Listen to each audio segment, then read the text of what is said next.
I played in the Blue-Gray game, the East-West Shrine game, the Hula Bowl, and the Senior Bowl. So I was away from the Qs for about 6 weeks. It took me a while to catch back up, but playing in those games, and we won all 4 of them. I was on the winning team, ironically, in all 4. So it was a very good experience for me. And, just kept hearing from people that, the draft was 17 rounds at that point in time, 17 rounds long. And so I kept hearing things like, yeah, you could go in the top 5 rounds. So there was no ESPN. The draft was virtually unknown. So my draft experience was in my dorm at Syracuse University, going down on the 5th floor of the dormitory and begging people to stay off the payphone. That's the number that I gave to teams to call, if they wanted to call and actually draft me. So it was an incredible experience getting that phone call, and that it was kind of ironic though, because right before the Bengals drafted me, I got a call from the Cleveland Browns. In that year, the draft, there was also the World Football League, and I was drafted in the first round by the Birmingham Americans of the World Football League. So the NFL, unbeknownst to me, was calling every guy that they were going to pick to find out if he had signed with the World Football League or not. And not having any contact or any coverage of the draft, I thought the draft was over. My older brother came up to Syracuse, and I had my college buddies all in the room and started not celebrating, but drowning my sorrows with adult beverage with a few of them. And so I get a call, and I picked, and it's the Cleveland Browns, and they said, we're going to take you with the next pick that we've got. And I said, what next pick? What round is it? They said, it's early 3rd round. You haven't signed with the World Football League, have you, the Birmingham Americans? I said, no, I have not. I want to play in the National Football League. Hang up. Literally, less than a minute later, I get another phone call. I'm thinking it's Cleveland. So I picked the phone up and I said, hey, Cleveland. And it was Bill Tiger Johnson, Cincinnati Bengals. He said, don't ever say that word again. You hear me, son? I said, well, I thought, he said, I told you, never say that. We have the pick ahead of them. And so I was selected by the Cincinnati Bengals in the 3rd round. It was they'd only gotten through like 60 players. It just took forever that night to get the draft completed, but it was long, and it was, kind of gut-wrenching. But boy, when you finally get drafted, I can't explain that feeling. I guess other than wedding, birth of children, I know business-wise, professionally, biggest day of my life. Not personally, obviously, family things top that, but professionally, greatest memory of my life is getting drafted in the National Football League and having a dream realized a little bit. One of the best 3rd-round picks the Cincinnati Bengals ever made. You went on to spend a decade in a Bengals uniform. Going back to your Syracuse days, you played for a Hall of Fame head coach there in Ben Schwartzwalder, who won a national championship at Syracuse. Ben was an Army man. He was part of the invasion of Normandy in World War II. Then you came to Cincinnati, and you got to play for Paul Brown. Describe Paul Brown. Well, first, it's interesting. Paul Brown had a heavy dose of respect for Ben Schwartzwalder because he had Jim Brown, and he also drafted Ernie Davis when he made the trade. So he had probably the 2 best backs in Syracuse University history that he was going to have in the same backfield. Unfortunately, Ernie Davis, died of leukemia and never did play at all for the Cleveland Browns.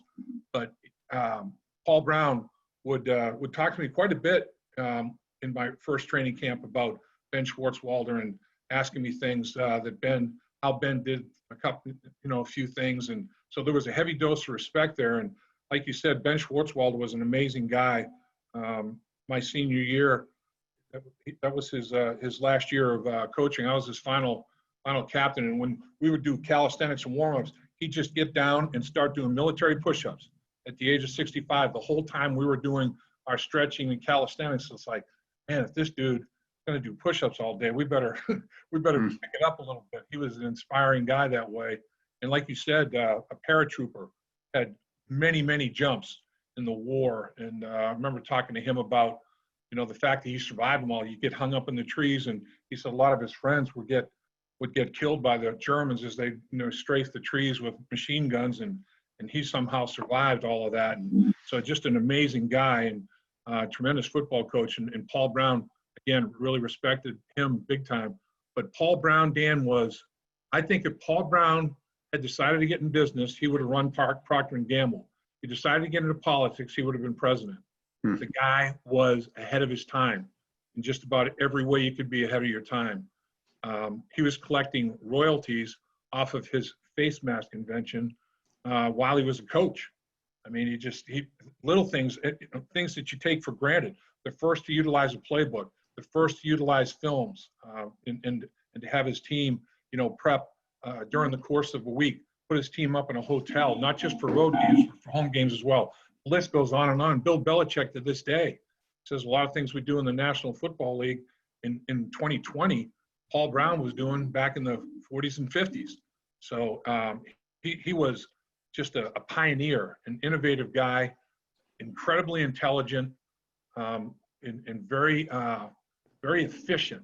His practices were 90 minutes, but nonstop. He didn't believe in keeping you out there for 2.5, 3 hours and just trying to grind you down into dust. He wanted production, but he wanted efficient production. And he might have been the most organized guy I think I'd run across, up in that point in time. His organizational skills were incredible. And for as great a coach he was, I think his most effective trait, and that's why I thought he would have succeeded in almost any other venture that he would have gotten into, because he knew how to evaluate talent and let them do their job. Coaches, players, whatever. His assistant coaches, it was like, I hired you. I'm not going to intrude. If you get the job done. If you can't get the job done, I'll move on to somebody else. He was unbelievably great that way in terms of delegating responsibility and authority, and always making a good evaluation with respect to personnel in terms of his coaching staff and his players. So you came to Cincinnati in '74, and then in 1981, your 8th NFL season, you reached the pinnacle. You were in the starting lineup for the Bengals' first Super Bowl appearance in Super Bowl 16 against the 49ers. In order to get there, though, you had to survive and win the Freezer Bowl. On a cold day, does it take you back to that Sunday? Get chills thinking about it. Get chills thinking about it. There's no question. I mean, during the week, the Saturday practice before the Freezer Bowl, the wind chill was probably 30 some odd degrees, and we were out there suffering a little bit. But thought, what, we'd be able to do this. And that's when, I thought to myself, I'm going against a guy named Gary Big Hands Johnson, and appropriately named. This guy had the biggest muckers I've ever seen. It was like a ham with 5 hot dogs hanging off of that thing. It was his whole game was get up the field on pass rush and grab and pull and try to pull you right out of your shirt. So I didn't want to have extraneous material in my arms and make it tougher to try to block Big Hands. So I was determined that I was going to try to go without sleeves, no matter what the situation. Well, Freezer Bowl day, they came close to postponing that game. It was very, very. At one point in time, they weren't going to play that football game because of the weather, and they decided to go ahead and play -9 raw temperature, -59 wind chill, coldest day in NFL history with the wind chill combination. The Green Bay Packers and Dallas Cowboys played in 13 below. They had the lowest raw temperature, but you include wind chill, theirs was in the 30s. And ours is in the almost 60s. So it was miserable. And once you get to a certain point, I mean, cold is cold. It's like, we're both from the Northeast. So I thought, yeah, I can handle this, man. I'm from Boston. I've played in the snow. I've played in ice. Oh my gosh.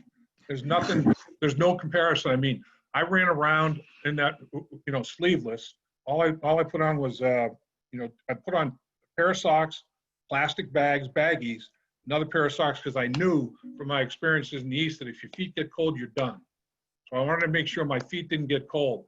So I, put on that baggie between the 2 pair of socks to keep the heat, in and make sure my feet stayed warm. And then other than that, I wore the same uniform I wore basically at training camp in the summertime.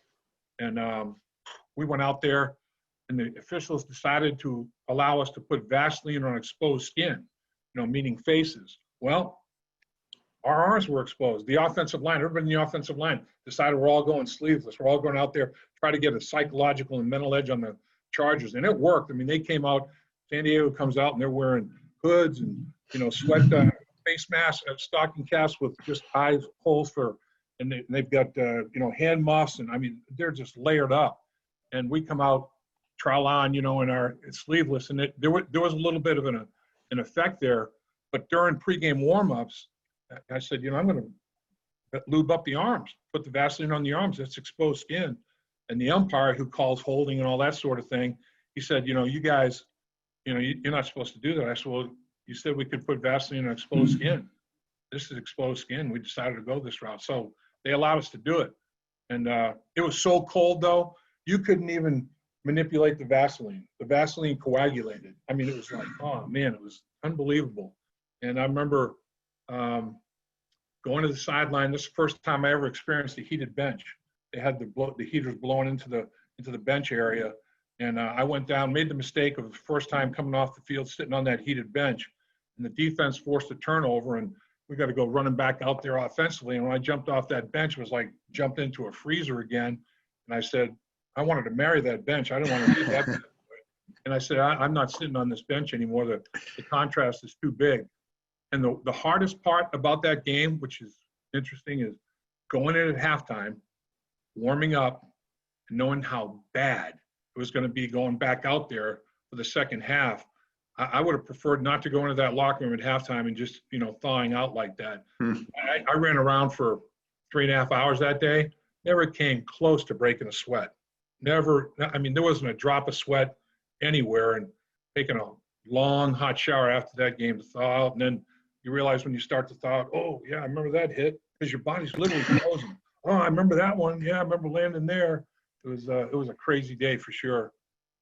And it was well worth it. A 27-7 win over the Chargers got you to Super Bowl 16 in the game against Joe Montana and the 49ers. I know the end result still hurts. It does, Dan, because, we achieved a lot of goals that year. I mean, initially, we were 6-10 the year before. I mean, our first goal basically was go 8-8, not to have a losing season. And we win 8 games pretty close quickly. Then we win 10. That was our next goal. Then win the division. That's the next goal. Then the franchise had never won a playoff game until, we beat the Buffalo Bills. Sorry, Dan, in that first round of the playoffs in 1981. Joe Cribbs, Joe Ferguson.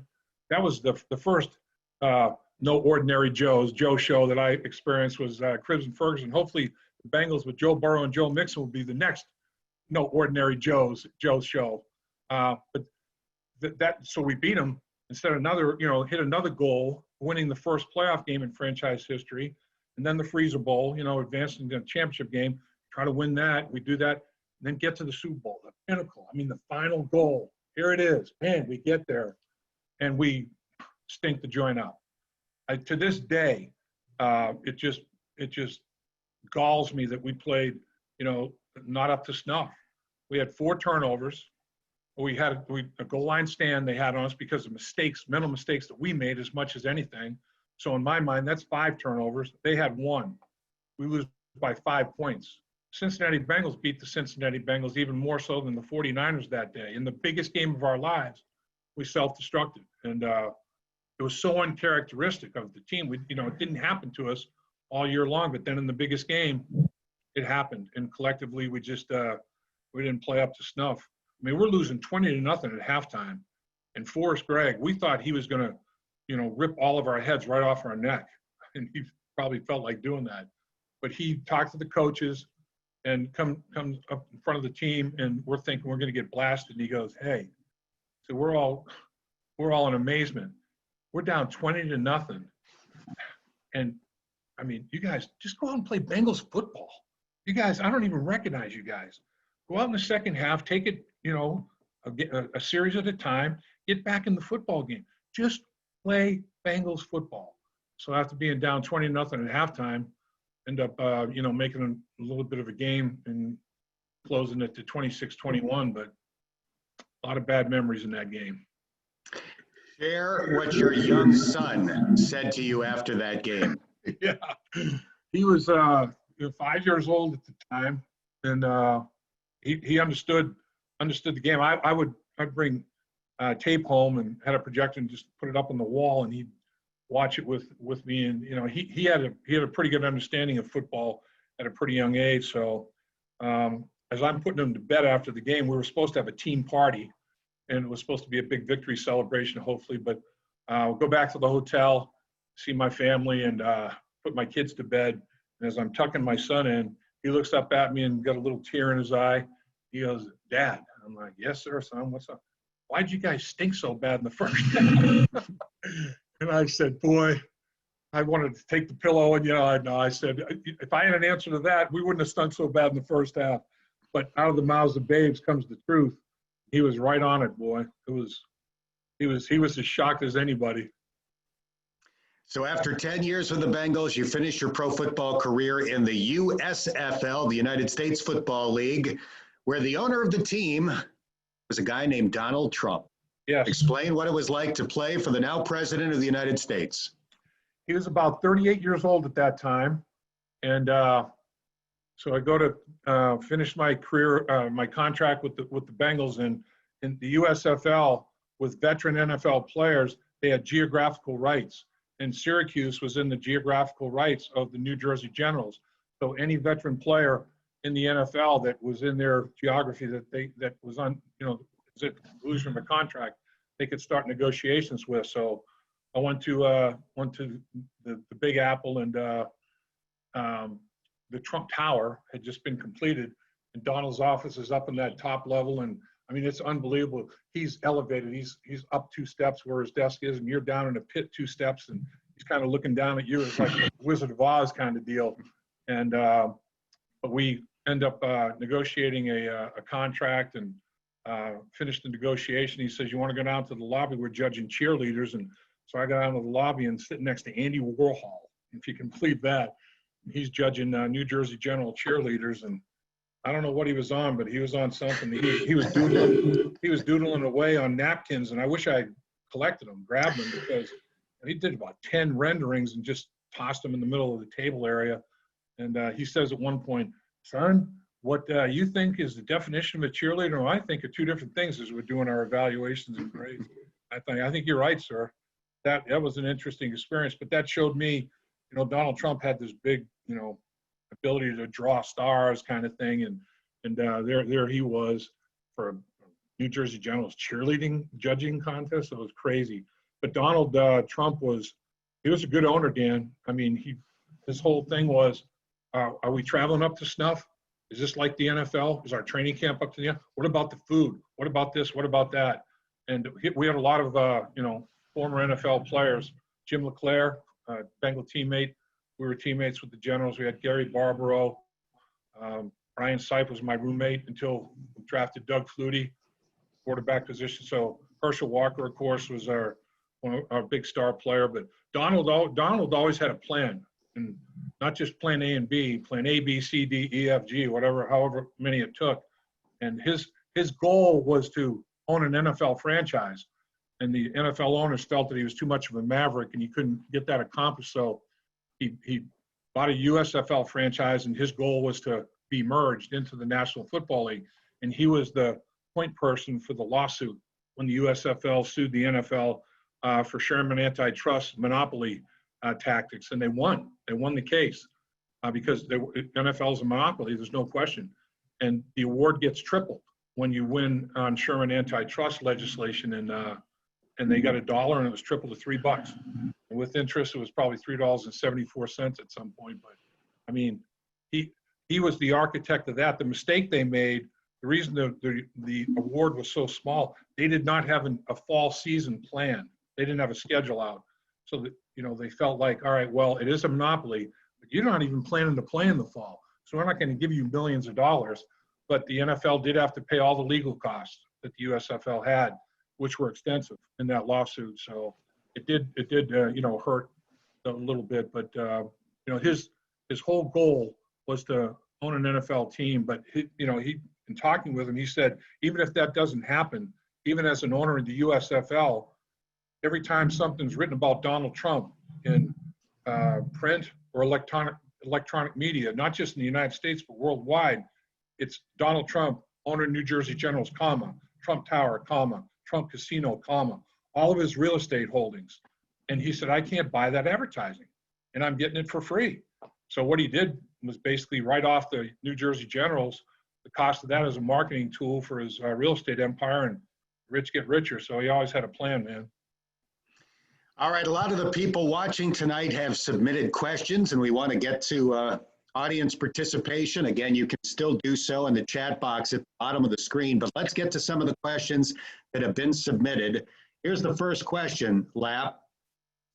How will the players react if the stands are empty? How much does crowd noise spur them on, and what will they do without it? You know, Dan, I think the biggest thing with the crowd noise is the adrenaline rush. And you get the adrenaline rush whether you're on the road because they're against you, everybody in the building's against you, and it's loud, so you get an adrenaline rush. At home, you're getting incredible support. That gives you an adrenaline rush. I think that it's very interesting the way this is unfolding. The Bengals, for their first 6 games, are on the road.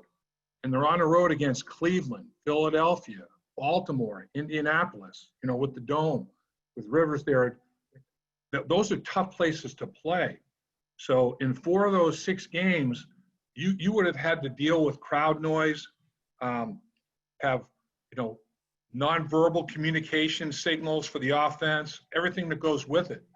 If you don't have any fans in the stands, or if you only have 10 or 15,000 or 20,000, whatever, instead of a 75, 80,000 rabid psycho fans like you'd have, you know, in Cleveland, in Philadelphia, Cleveland, the dog pound, Philadelphia.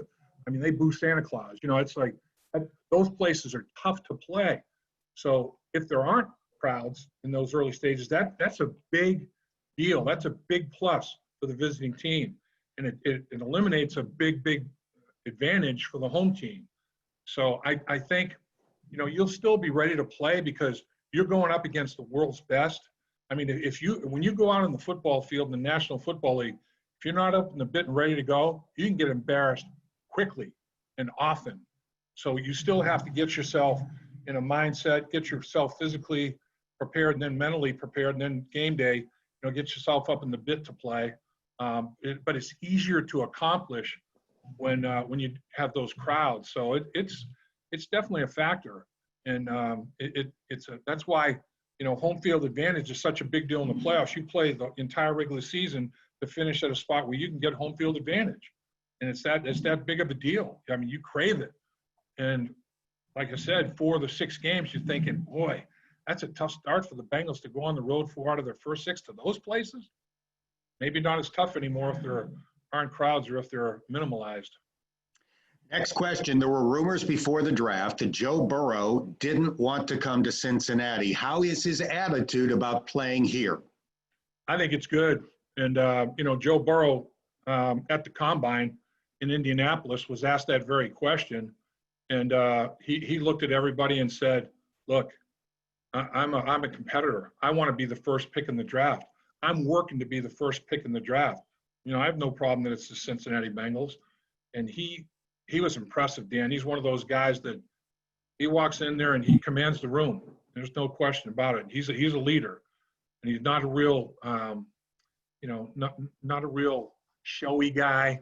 He has a quiet, earned confidence, you know, because he's smart as a whip, and not just football IQ. He has tremendous football IQ, but overall raw intelligence. He's a very smart guy, and he knows what he's doing.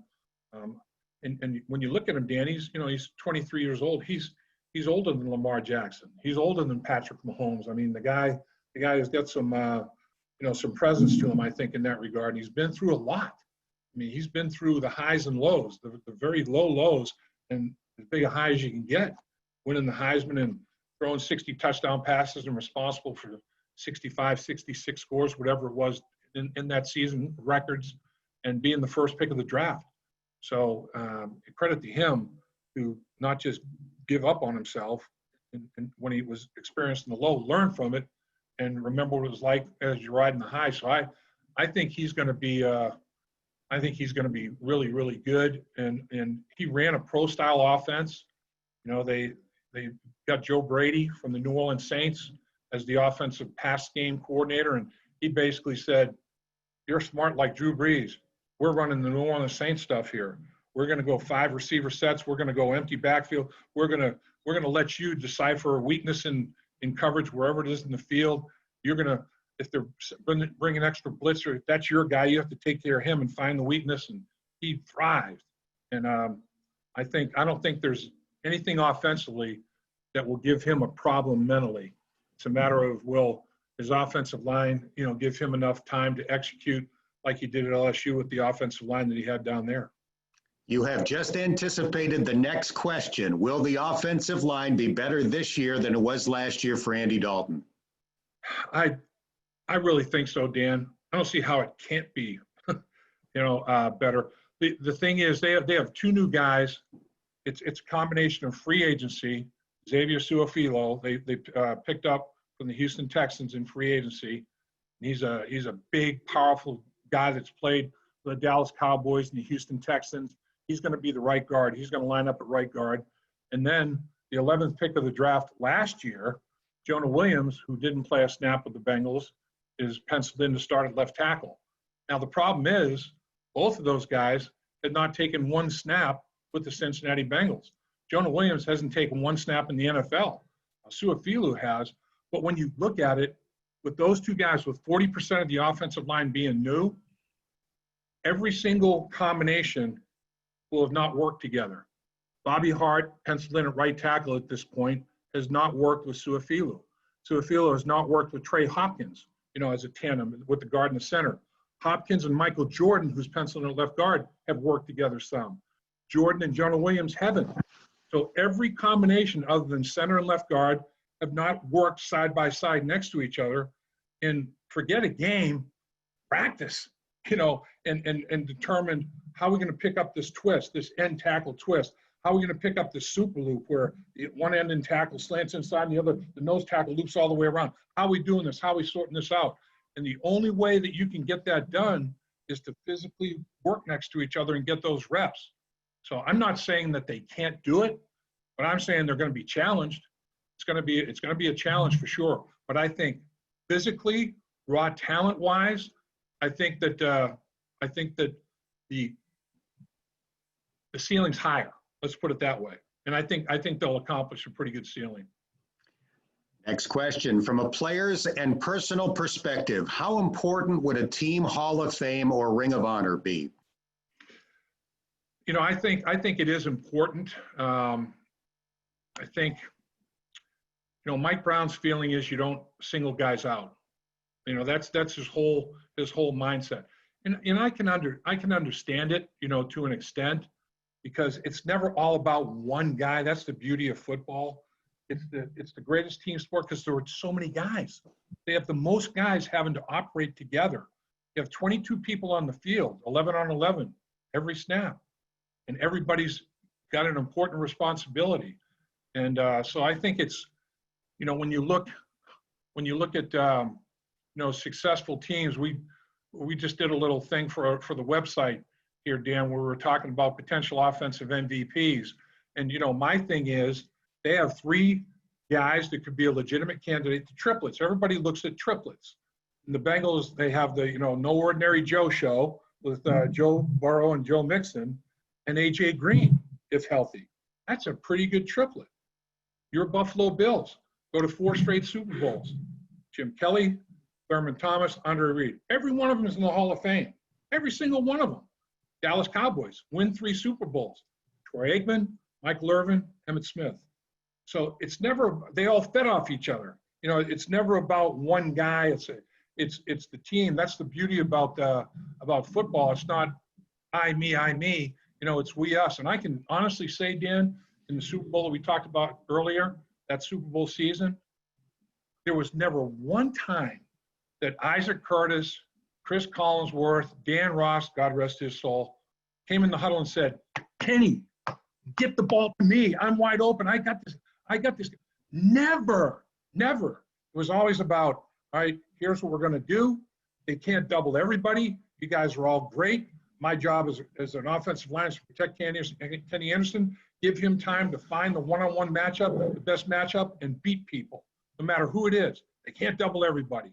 And that's when you start to become a really good football team is, when you have that type of dynamic.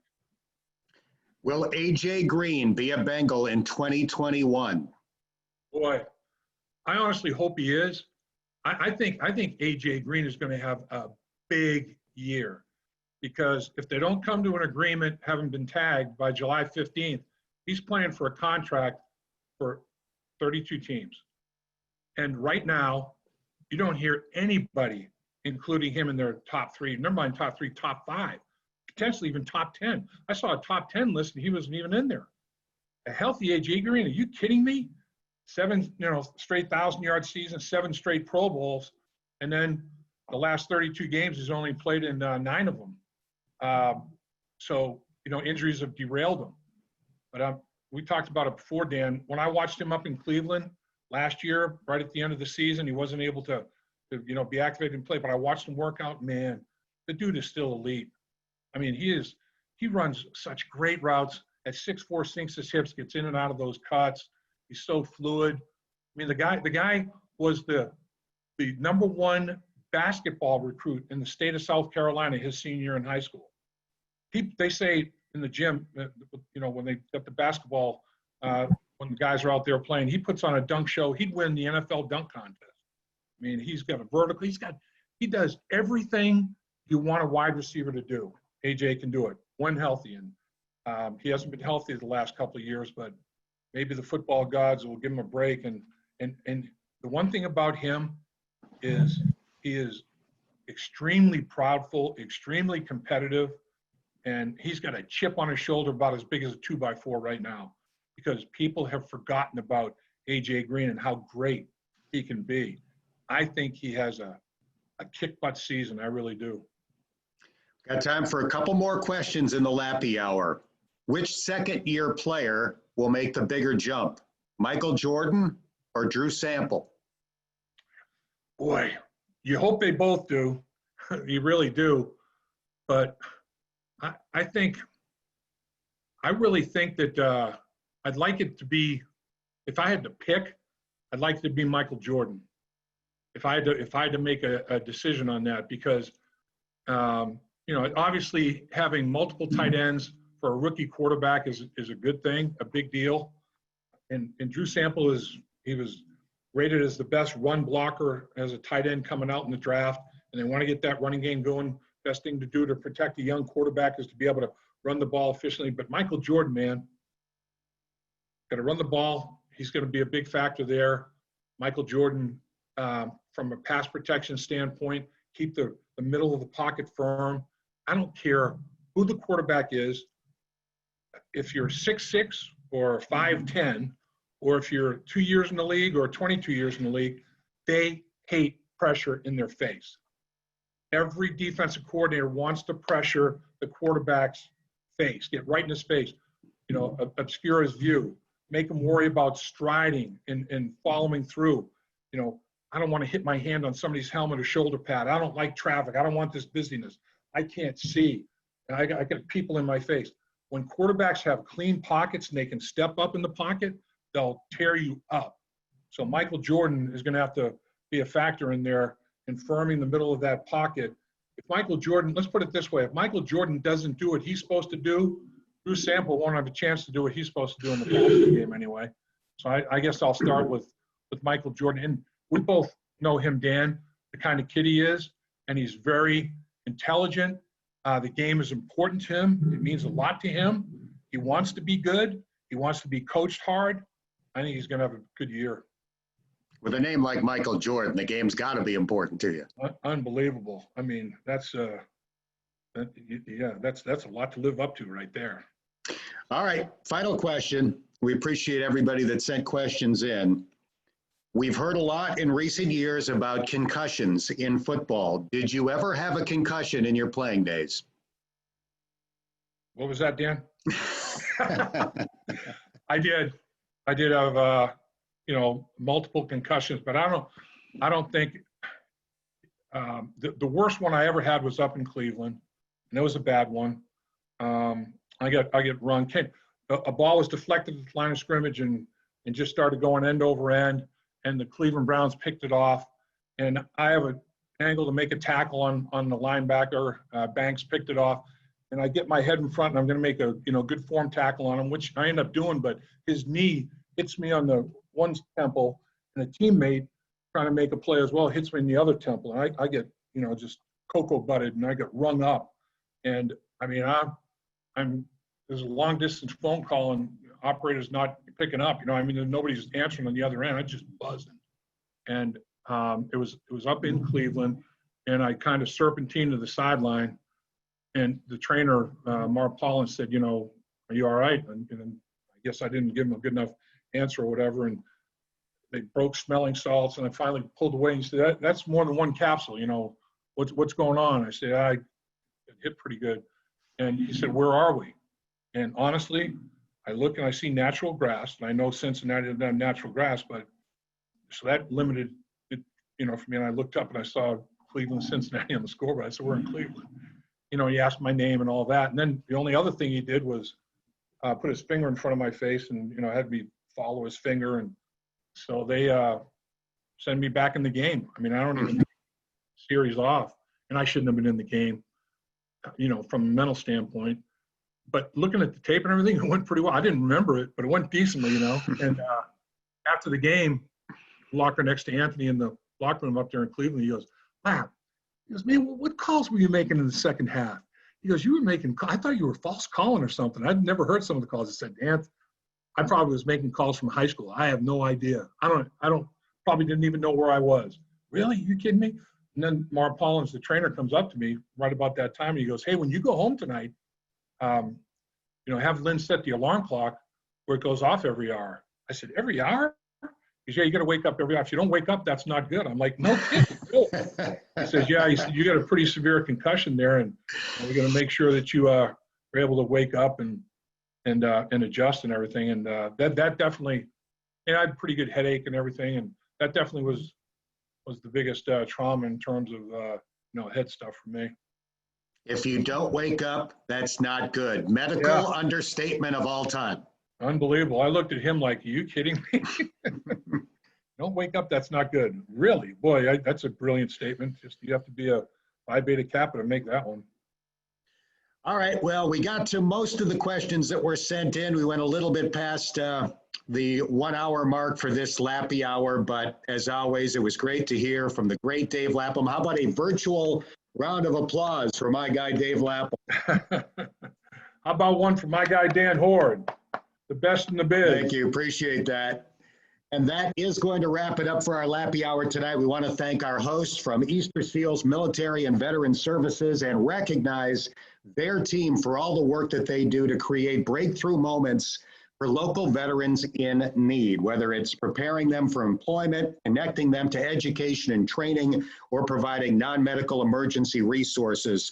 Remember, they are seeing that 525% demand, an increase in demand at Easter Seals Military and Veteran Services, and you can be a part of answering those calls. It's as simple as going to givevets22.org to learn more about Easter Seals' mission and making your gift to support local veterans in need. We want to thank all of our Lappy Hour sponsors tonight. Our presenting sponsor, Western and Southern Financial, along with Divine Talent Management, Hickson Architecture, IntelliTrack, LightSource International, Messer Construction, Precision Labs, R&B Contractors, Strategic Benefits of Cincinnati, Nelson Stark, Nair Management, Woodward Construction, Adamson Fire Protection, American Elevators, Sean and Teresa Hanna, Oberson's Nursery, Republic Services, and Team Performance Institute. And Dan, real quick, if I can for a second. Yes, sir. As far as, it makes me even more proud to be doing something that's going to help the military and veterans, because both my grandfathers served in World War I. My dad and my father-in-law served in World War II. And I'll tell you what, all you veterans appreciate the heck out of your service and the unbelievable sacrifice, the two S's, service and sacrifice. You folks are living examples of it, and it wouldn't be the country that we have today without you. Amen to that. My dad is a former Marine, so that's much appreciated. Go So ahead, Dave and Pam. Dan, actually, I sent this to Dan in the chat box, but there actually is a Bengals connection between Easter Seals and Veterans Services and the Bengals.